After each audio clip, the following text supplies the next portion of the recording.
ನಮಸ್ಕಾರ ಸ್ನೇಹಿತರೆ, ಖಡಕ್ ಸ್ಟೋರಿಗೆ ಪ್ರೀತಿಯ ಸ್ವಾಗತ. ಸ್ನೇಹಿತರೆ, ನಿಮ್ಮ ಮನೆಯಲ್ಲಿ ಎಷ್ಟೇ ದುಡಿದರೂ ಹಣ ನಿಲ್ಲುತ್ತಿಲ್ಲವೇ? ಗಂಡ ಹೆಂಡತಿ ನಡುವೆ ವಿನಾಕಾರಣ ಜಗಳವಾಗುತ್ತಿದೆಯೇ?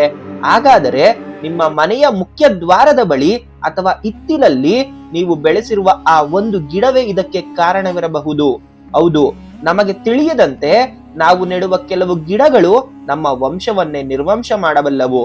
ಅದೇ ರೀತಿ ಕೆಲವು ಗಿಡಗಳು ಭಿಕ್ಷುಕನನ್ನು ಕುಬೇರನನ್ನಾಗಿ ಮಾಡಬಲ್ಲದು. ಸ್ನೇಹಿತರೆ, ಸಾಕ್ಷಾತ್ ಮಹಾವಿಷ್ಣುವೇ ಲಕ್ಷ್ಮೀ ದೇವಿಗೆ ಹೇಳಿದ ಈ ರಹಸ್ಯ ನಿಮಗೆ ಗೊತ್ತೇ? ಇವತ್ತಿನ ಈ ವಿಡಿಯೋದಲ್ಲಿ ಒಂದು ರೋಚಕ ಕಥೆಯ ಮೂಲಕ ಯಾವ ಗಿಡ ನಿಮ್ಮ ಅದೃಷ್ಟವನ್ನೇ ಬದಲಾಯಿಸುತ್ತೆ ಮತ್ತು ಯಾವ ಗಿಡ ನೀವು ಇವತ್ತೇ ಕಿತ್ತು ಹಾಕಬೇಕು ಅನ್ನೋದನ್ನ ತಿಳಿಸಿಕೊಡ್ತೀವಿ. ವಿಡಿಯೋ ಕೊನೆಯಲ್ಲಿ ಹೇಳುವಂತೆ ಆ ಎರಡು ಮರಗಳು ನಿಮ್ಮ ಮನೆಯಲ್ಲಿದ್ದರೆ ತಕ್ಷಣ ಎಚ್ಚೆತ್ತುಕೊಳ್ಳಿ. ಬನ್ನಿ ಈ ಅದ್ಭುತ ಮಾಹಿತಿಯನ್ನ ತಿಳಿಯೋಣ. ಸ್ನೇಹಿತರೆ, ಹಿಂದೆ ಒಂದು ಊರಿನಲ್ಲಿ ಗೋಪಾಲ ಎಂಬ ಶಿವಭಕ್ತನಿದ್ದ. ತನ್ನ ಪತ್ನಿ ಸುಮಿತ್ರಾಳೊಂದಿಗೆ ಬಹಳ ಸಂತೋಷದೊಂದಿಗೆ ಇದ್ದ. ಹಣ ಧಾನ್ಯಕ್ಕೆ ಕೊರತೆಯೇ ಇರಲಿಲ್ಲ. ಆದರೆ ಯಾವಾಗ ಸುಮಿತ್ರಾಳಿಗೆ ಗಿಡವನ್ನ ಬೆಳೆಸುವ ಆಸೆ ಹುಟ್ಟಿತೋ ಆಕೆ ಅಂದ ಚಂದಕ್ಕೆ ಮರಳಾಗಿ ವಾಸ್ತು ತಿಳಿಯದೆ ಕೆಲವು ಅಶುಭ ಗಿಡಗಳನ್ನ ಮನೆಯ ಆವರಣದಲ್ಲಿ ನೆಟ್ಟು ಬಿಟ್ಟಳು. ಅಷ್ಟೇ ನೋಡಿ ಸ್ನೇಹಿತರೆ, ನೋಡುತ್ತಿದ್ದಂತೆ ಅವರ ಜೀವನ ನರಕವಾಯಿತು. ವ್ಯಾಪಾರ ಹೋಯ್ತು, ಹಣ ಹೋಯ್ತು, ಕೊನೆಗೆ ಊಟಕ್ಕೂ ಗತಿ ಇಲ್ಲದ ಸ್ಥಿತಿ ಬಂತು. ಗಂಡನಿಗೆ ಕೆಲಸ ಸಿಗಲಿಲ್ಲ, ಮನೆಯ ಒಡವೆಗಳೆಲ್ಲ ಮಾರಾಟವಾದವು. ಈ ದಯನೀಯ ಸ್ಥಿತಿಯನ್ನ ನೋಡಲಾರದೆ ಸಾಕ್ಷಾತ್ ಪರಮಶಿವನೇ ಸನ್ಯಾಸಿಯ ರೂಪದಲ್ಲಿ ಅವರ ಮನೆಗೆ ಬಂದು ಆ ಭಯಂಕರ ಸತ್ಯವನ್ನ ಬಿಚ್ಚಿಟ್ಟರು. ಆ ಸನ್ಯಾಸಿ ಹೇಳಿದ ಆ ಮಾತುಗಳು ಇಂದಿಗೂ ಪ್ರತಿಯೊಬ್ಬ ಮನುಷ್ಯನಿಗೂ ಸಂಜೀವಿನಿಯಂತಿದೆ. ಬನ್ನಿ ಆ ಸನ್ಯಾಸಿ ಹೇಳಿದ ಆ ಶುಭ ಮರಗಳು ಯಾವುವು ಅಂತ ಒಂದೊಂದಾಗಿ ನೋಡೋಣ. ಸ್ನೇಹಿತರೆ, ಗಮನವಿಟ್ಟು ಕೇಳಿ. ಸಾಧು ರೂಪದಲ್ಲಿದ್ದ ಶಿವನು ಗೋಪಾಲನಿಗೆ ಮೊದಲು ಮನೆಯಲ್ಲಿ ನೆಡಬೇಕಾದ ಅದೃಷ್ಟದ ಮರಗಳನ್ನ ಪಟ್ಟಿಯಲ್ಲಿ ನೀಡಿದರು. ಮೊದಲನೆಯದ್ದಾಗಿ ಹಲಸಿನ ಮರ. 100 ಯಾಗ ಮಾಡಿದ ಪುಣ್ಯ ಬೇಕೇ? ಸ್ನೇಹಿತರೆ, ನೀವು ನಿಮ್ಮ ಪೂರ್ವಜರಿಗೆ ಅಥವಾ ಪಿತೃಗಳಿಗೆ ತೃಪ್ತಿ ಸಿಗುತ್ತಿಲ್ಲ ಎಂದು ಚಿಂತಿಸುತ್ತಿದ್ದೀರಾ? ಹಾಗಾದರೆ ಮನೆಯ ಬಾವಿಯ ಬಳಿ ಅಥವಾ ನೀರಿನ ಮೂಲದ ಬಳಿ ಹಲಸಿನ ಮರವನ್ನ ನೆಡಿ. ವಿಷ್ಣು ಹೇಳುವಂತೆ ಹಲಸಿನ ಎಲೆಗಳು ನೀರಿನಲ್ಲಿ ಬಿದ್ದಾಗ ಅದು ಪಿಂಡಗಳಾಗಿ ಪಿತೃಗಳನ್ನ ತೃಪ್ತಿಪಡಿಸುತ್ತೆ. ಯಾರು ಸ್ನಾನದ ನಂತರ ಈ ಮರ ಮುಟ್ಟಿ ನಮಸ್ಕರಿಸುತ್ತಾರೋ ಅವರಿಗೆ ತಿಳಿಯದೆ ಮಾಡಿದ ಪಾಪಗಳು ಪರಿಹಾರವಾಗುತ್ತೆ. ಇನ್ನು ಎರಡನೆಯದ್ದಾಗಿ ನೆಲ್ಲಿ ಮರ. ದರಿದ್ರ ದೇವತೆ ನಿಮ್ಮ ಮನೆಯಿಂದ ಓಡಿ ಹೋಗಬೇಕೇ? ಸ್ನೇಹಿತರೆ, ಗಮನವಿಟ್ಟು ಕೇಳಿ. ವಿಷ್ಣುವಿಗೆ ಅತ್ಯಂತ ಪ್ರಿಯವಾದ ಮರ ನೆಲ್ಲಿ. ಯಾವ ಮನೆಯಲ್ಲಿ ನೆಲ್ಲಿ ಮರ ಇರುತ್ತೋ ಅಲ್ಲಿಗೆ ಭೂತ ಪ್ರೇತಗಳು ಸುಳಿಯುವುದೇ ಇಲ್ಲ. ಇನ್ನು ಮುಖ್ಯವಾದ ವಿಷಯವೆಂದರೆ ನೆಲ್ಲಿಕಾಯಿ ನೆನೆಸಿದ ನೀರಿನಲ್ಲಿ ಸ್ನಾನ ಮಾಡಿದರೆ ದರಿದ್ರ ದೇವತೆ ಮನೆಯಿಂದ ಓಡಿ ಹೋಗುತ್ತಾಳೆ ಮತ್ತು ದೀರ್ಘಕಾಲದ ಕಾಯಿಲೆಗಳು ಗುಣವಾಗುತ್ತದೆ. ಇಲ್ಲಿ ಲಕ್ಷ್ಮೀ ನಾರಾಯಣರೇ ನೆಲೆಸಿರುತ್ತಾರೆ. ಇನ್ನು ಮೂರನೆಯದ್ದಾಗಿ ಮಂದಾರ ಮರ. ಸ್ವರ್ಗದ ಅಪ್ಸರೆಯರ ಆಶೀರ್ವಾದ ಬೇಕೇ? ಸ್ನೇಹಿತರೆ, ಮನೆಯಲ್ಲಿ ಯಾವಾಗಲೂ ನೆಮ್ಮದಿ ಬೇಕು ಎನ್ನುವವರು ಮಂದಾರ ಮರವನ್ನ ನೆಡಬೇಕು. ಇದರಲ್ಲಿ ಅಪ್ಸರೆಯರು ವಾಸ ಮಾಡುತ್ತಾರೆ. ಇದು ನಿಮ್ಮ ದುಃಖವನ್ನ ನಾಶ ಮಾಡಿ ಮನೆಯ ಸದಸ್ಯರ ನಡುವೆ ಪ್ರೀತಿಯನ್ನ ಹೆಚ್ಚಿಸುತ್ತದೆ. ಇನ್ನು ನಾಲ್ಕನೆಯದ್ದಾಗಿ ಬೇವಿನ ಮರ. ಸೂರ್ಯ ದೇವನ ನೇರ ಆಶೀರ್ವಾದ ಪಡೆಯುವುದು ಹೇಗೆ? ಸ್ನೇಹಿತರೆ, ಗಮನವಿಟ್ಟು ಕೇಳಿ. ಲಕ್ಷ್ಮೀ ದೇವಿಗೆ ಬೇವಿನ ಎಳಗಿಳೆಂದರೆ ಪಂಚಪ್ರಾಣ. ಎಲ್ಲಿ ಬೇವಿನ ಮರ ಇರುತ್ತೋ ಅಲ್ಲಿ ತಾಯಿ ಲಕ್ಷ್ಮಿ ನೆಲೆಸಲು ಇಷ್ಟಪಡುತ್ತಾಳೆ. ಇದು ಸಾಕ್ಷಾತ್ ಸೂರ್ಯ ದೇವನ ಸ್ವರೂಪ. ಇದರ ಗಾಳಿಯೇ ಅನೇಕ ರೋಗಗಳಿಗೆ ಮದ್ದು. ಇದು ಆಯಸ್ಸು ಮತ್ತು ಆರೋಗ್ಯವನ್ನ ವೃದ್ಧಿಸುತ್ತದೆ. ಐದನೆಯ ಮರವಾಗಿ ಬಿಲ್ವಪತ್ರೆಯ ಮರ. ಹೌದು, ಒಂದು ಮಂತ್ರ 1,00,000 ಬಾರಿ ಹೇಳಿದ ಪುಣ್ಯ ಪಡೆಯಬೇಕೇ?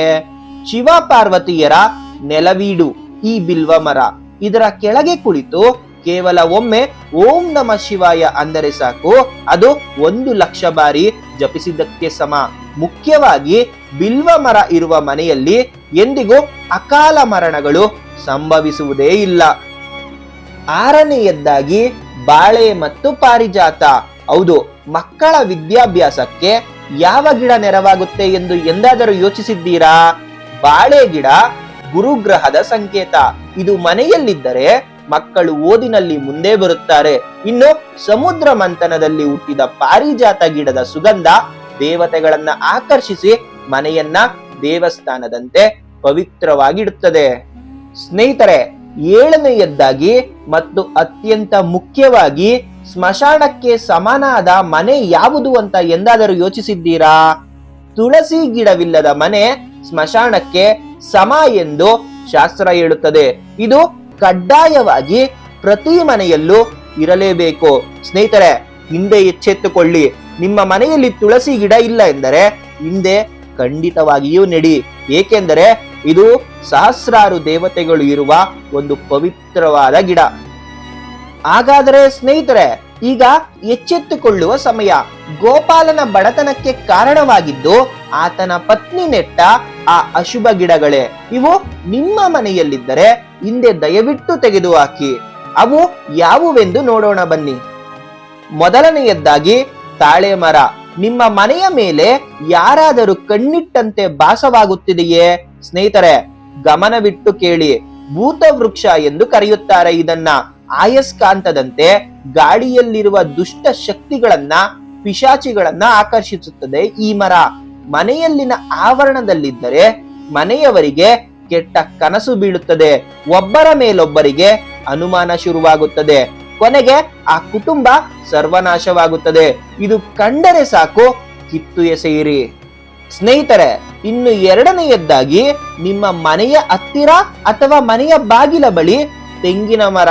ಹೌದು, ಸುಂದರವಾಗಿ ಬೆಳೆದ ಮರ ವಂಶವನ್ನೇ ನಾಶ ಮಾಡಬಲ್ಲದು ಎಂದರೆ ನೀವು ನಂಬುತ್ತೀರಾ? ಹೌದು ಸ್ನೇಹಿತರೆ, ತೆಂಗಿನ ಮರ ಕಲ್ಪವೃಕ್ಷ ಹೌದು.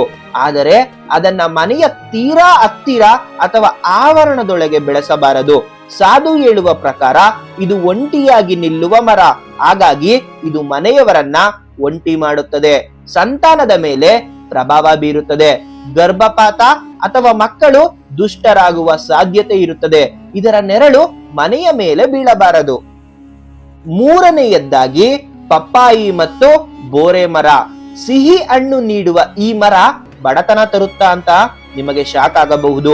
ಹೌದು ಸ್ನೇಹಿತರೆ, ಅನೇಕರು ಪಪ್ಪಾಯಿ ಗಿಡವನ್ನ ಸುಲಭವಾಗಿ ಬೆಳೆಯುತ್ತದೆ ಎಂದು ನೆಡುತ್ತಾರೆ. ಆದರೆ ಇದು ಬಡತನವನ್ನ ಆಹ್ವಾನಿಸುತ್ತದೆ. ಅದೇ ರೀತಿ ಬೋರೆ ಮರ ನಕಾರಾತ್ಮಕ ಆಲೋಚನೆಗಳನ್ನ ತರುತ್ತದೆ. ಹಣ ನೀರಿನಂತೆ ಖರ್ಚಾಗುತ್ತದೆ. ಇನ್ನು ನಾಲ್ಕನೆಯದ್ದಾಗಿ ಮರಭೂಮಿ ಸಸ್ಯಗಳು ಅಂದರೆ ಕ್ಯಾಕ್ಟಸ್. ಈ ಮುಳ್ಳಿನ ಗಿಡಗಳು ನಿಮ್ಮ ಸಂಬಂಧವನ್ನ ಚುಚ್ಚುತ್ತವೆಯೇ? ಹೌದು ಸ್ನೇಹಿತರೆ, ಅಲೋವೆರಾ ಬಿಟ್ಟು ಬೇರೆ ಯಾವುದೇ ಮುಳ್ಳಿನ ಗಿಡ ಅಂದರೆ ಕ್ಯಾಕ್ಟಸ್, ಡ್ರ್ಯಾಗನ್ ಫ್ರೂಟ್ ಗಿಡಗಳು ಮನೆಯೊಳಗೆ ನೆಡಬೇಡಿ.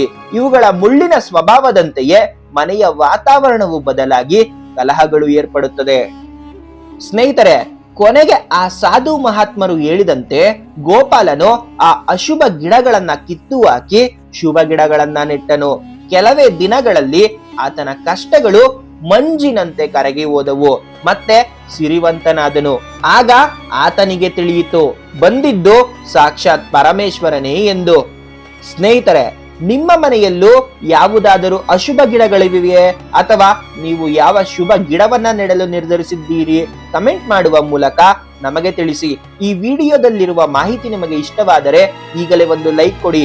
ನಿಮ್ಮ ಜೀವನದ ಕಷ್ಟಗಳು ದೂರವಾಗಲು ಕಮೆಂಟ್ ಬಾಕ್ಸ್ ನಲ್ಲಿ ತಪ್ಪದೆ ಓಂ ನಮಃ ಶಿವಾಯ ಎಂದು ಬರೆಯಿರಿ. ನಮ್ಮ ಚಾನೆಲ್ ಖಡಕ್ ಸ್ಟೋರಿಗೆ ಇನ್ನೂ ಸಬ್ಸ್ಕ್ರೈಬ್ ಆಗಿಲ್ಲ ಅಂದರೆ ದಯವಿಟ್ಟು ಈಗಲೇ ಸಬ್ಸ್ಕ್ರೈಬ್ ಆಗಿ. ಮುಂದಿನ ಅದ್ಭುತ ವಿಡಿಯೋದಲ್ಲಿ ಮತ್ತೆ ಸಿಗೋಣ. ಧನ್ಯವಾದಗಳು ಸ್ನೇಹಿತರೆ. ನಿಮ್ಮ ಆರೋಗ್ಯದ ಮೇಲೆ ಗಮನವಿರಲಿ.